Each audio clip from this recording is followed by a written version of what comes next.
Hey, fellas, embrace this moment. We bring the fight to them. We come out the first 5 minutes and we throw the first punch. We come out the first 5 minutes and we throw the first punch. Let's go.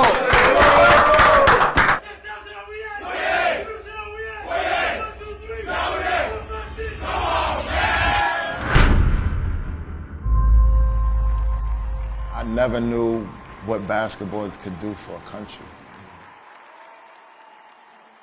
until I was a part of this. Well, around the world, South Sudan has come to be known for its struggles in its first decade of independence, but it's also managed to make its way to the international basketball scene.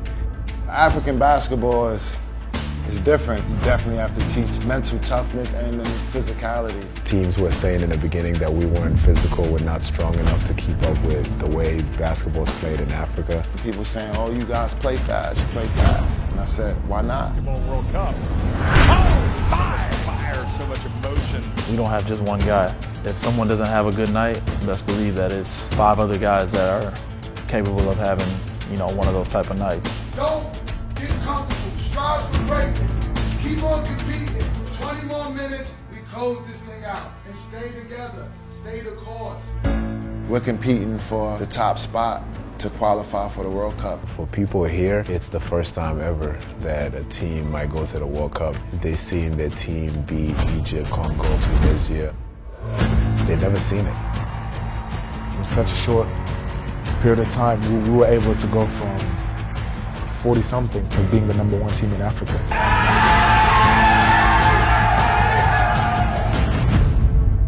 While South Sudan captured the hearts of the continent, their emergence as a new force in African basketball has coincided with the leadership of ex-NBA star Luol Deng as the president of their federation. As a South Sudanese kid, I always tried to look someone that was from my country trying to do the same thing. And that's where I saw Luol Deng. He was definitely one of the players that I looked up to a lot. Looked up his name, see he went to do, see he was on the British national team.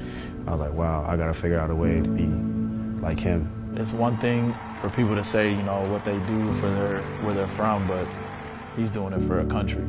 He's a natural born leader. He trusted me with something that is so precious to him.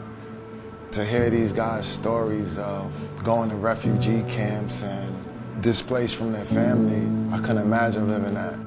My mom was in Gambela and she ended up migrating to Nairobi, Kenya, and I was born in a refugee camp there. My parents moved from South Sudan during the Civil War. They moved to Lebanon, where I was born. I was born in Kakuma, a refugee camp right on the border of South Sudan. And my parents moved there from a will because of the Civil War. Imagine your family fleeing a country and going to find life somewhere else. And instead of you being in that other country and forgetting about South Sudan or enjoying your professional basketball career, you're actually committing to come back and play for the same country that you fled because of the war, and you're the one now bringing all this positivity to it.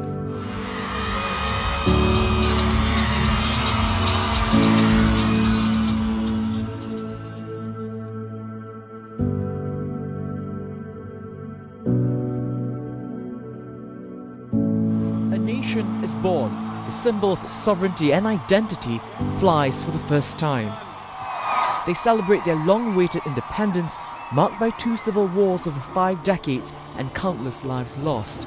South Sudan has been in the longest civil war in Africa. We finally got our independence in 2011. After that time, there's been a lot of internal conflict, wars between different factions, different tribes. I really had a hard time with my country not being recognized, being in the news for the negative things. These people have been killed. There's no food in this region. There's flooding here. Kids dying from hunger or kids going to war. It was always negative. I always said to myself that I'm going to put South Sudan on the map for something positive. Every time we play, this is the only thing that's putting a good image out there for us in our country. To be able to get the chance to represent your country on a global stage is probably second to none. We're trying to fight for something. We're trying to be recognized, be seen in the world as, human beings. Win or lose, we're out there representing South Sudan. We're out there changing the narrative. It's a lot going on in that country. Through basketball, we're connecting the dots. I want these guys to realize what sports does for the country. Sports is going to be the vehicle of unity. We were able to bring people together. we're fighting for something else. We're fighting for peace, we're fighting for each other. We're trying to build as one. It doesn't matter what tribe you're from, we're bringing in guys that are representing South Sudan. It's literally washing that tribalism mindset away. And that's how it should be overall everywhere, not just in South Sudan, whether it's government, sports, or anything. You pick the best individuals to get that job done.